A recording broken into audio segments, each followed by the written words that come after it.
Now we have our next question, which is question number 11, and the question is find the gender which is producing more revenue. ठीक है, so basically revenue by gender. So let's find out. तो इसके लिए हम लोग सबसे पहले देखेंगे that what tables we need to connect. Okay, तो रेवेन्यू चाहिए तो हमें ये पता है that we need to connect order items and orders. ठीक है, ये दो टेबल कनेक्ट करेंगे. अब हमें क्या चाहिए, जेंडर भी चाहिए. तो जेंडर हमारे पास जो कस्टमर्स में है, right. So we have to connect three tables, gender I mean customers, order items and the orders. ठीक है, तो तीनों को हम लोग कनेक्ट करते हैं. तो पहले हम लोग जो ऑर्डर आइटम्स ले लेते हैं, ऑर्डर आइटम्स, दिस में ऑर्डर आइटम्स. ठीक है, यहाँ पर मैंने फ्रॉम लिखना भूल गया. फ्रॉम ऑर्डर आइटम्स एज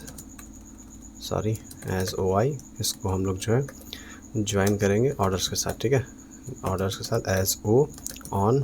तो हमारे पास ऑर्डर आइटम्स में हमारे पास ऑर्डर आईडी है, जैसे में ऑर्डर आईडी, और ऑर्डर्स में भी हमारे पास ऑर्डर आईडी है. ठीक है, ऑर्डर आईडी.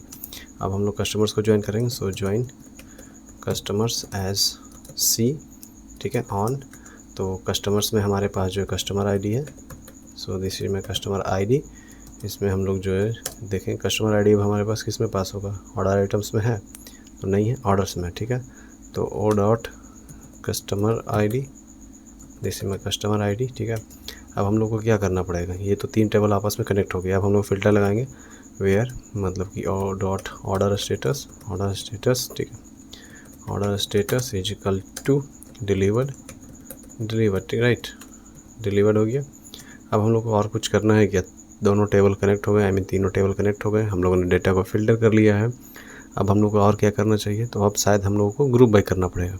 तो ग्रुप बाई में क्या करेंगे, तो ग्रुप बाई जेंडर वाइज करेंगे. ठीक है, सो ग्रुप बाई जेंडर जो कि कस्टमर्स में है. सो जेंडर, ये मैंने ग्रुप बाई इसको कर लिया. अब सेम कॉलम को जो हम लोग उसके साथ लिखेंगे. ठीक है, सेलेक्ट, इसके साथ हम लोगों ने इसको लिख लिया. ठीक है, अब इसको एग्जीक्यूट करके देखते हैं. तो ये तो एग्जीक्यूट हो गया. अब इसके सामने हम लोग को रेवेन्यू लाना पड़ेगा. So basically sum order items into quantity into order items in. अब इसको हम लोग यूनिट अंडरस्कोर प्राइस. ठीक है, इसको इस तरह से कर लेंगे एज रेवेन्यू. ये मैंने इसको इस तरह से एग्जीक्यूट कर लिया. ठीक है, अब इसमें करना नहीं है, नॉर्मल दो ही जेंडर है तो इसमें क्या ही करना. ठीक है, वैसे तो नहीं 100 जेंडर होते हैं हम लोगों के पास, फिर भी मैं बता दो इस तरह से आप आदत बना लो ऑर्डर बाई रेवेन्यू. अब देख सकते हो. ठीक है, डिसेंडिंग कर ले रहे हैं यहाँ पर. तो सबसे ज़्यादा मेल ने इस यहाँ पर परचेस किया. ठीक है, देखो अब यहाँ पर दो चीज़ें मैं आपके लिए बता रहा हूँ. अब आपको नीचे कमेंट सेक्शन में बताना है. ठीक है, कि total number of male and female कितने कस्टमर्स हमारे पास हैं, क्योंकि अब हमें डिसाइड लेना है ना, बिजनेस को इम्प्रूव करना है. ठीक है, साथ ही साथ मैं आप कोशिश करूँगा अगले क्वेश्चन से, इसी क्वेश्चन से, कि आपका बिजनेस थिंकिंग भी मतलब कि बिल्ड करूँ. ठीक है, तो बिजनेस जैसे आपने ये तो निकाल लिया, अब हम लोग उसके अनुसार जो है इम्प्रूवमेंट करेंगे अपने मतलब कि ऑर्गेनाइजेशन का, या जिस भी कंपनी के लिए आप काम कर रहे हो. तो हम लोग देखेंगे क्या हमारे पास मेल और फीमेल में कितना डिफरेंस है. एक चीज़ ये निकालो आप और कमेंट सेक्शन में बताओ. ठीक है, दूसरा आप उसके बाद फिर ये निकालो कि किस जेंडर में सबसे ज़्यादा कैंसिल और रिटर्न किया प्रोडक्ट्स को.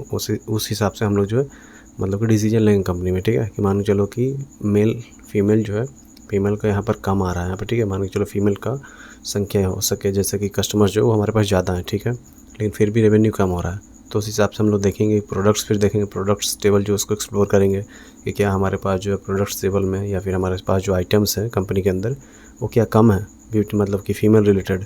तो हम लोग फिर उसको ऑनबोर्ड करेंगे, उससे रिलेटेड जो भी टीम है जो भी ऑनबोर्ड करती है. ठीक है, तो उसको हम लोग ये सभी चीज़ें मतलब कि रिपोर्ट में बताएंगे. ठीक है, उस टीम से हम लोग कनेक्ट करेंगे. तो ये सारी चीज़ें साथ ही साथ आपको डेवलप करना. ठीक है, तो ये हो गया, दोनों चीज़ें आपको नीचे कमेंट में बताना है. पहला क्या बताओगे, पहला आपको बताना कि दोनों में कितना डिफरेंस है मेल और फीमेल वाले जेंडर में. ठीक है, नंबर्स वाइज. दूसरा आपको ये बताना है कि क्या मतलब कि सबसे ज़्यादा किस जेंडर ने बेसिकली रिटर्न और कैंसिल किया. ठीक है, दोनों चीज़ें आप बताओ नीचे कमेंट सेक्शन में. So thank you.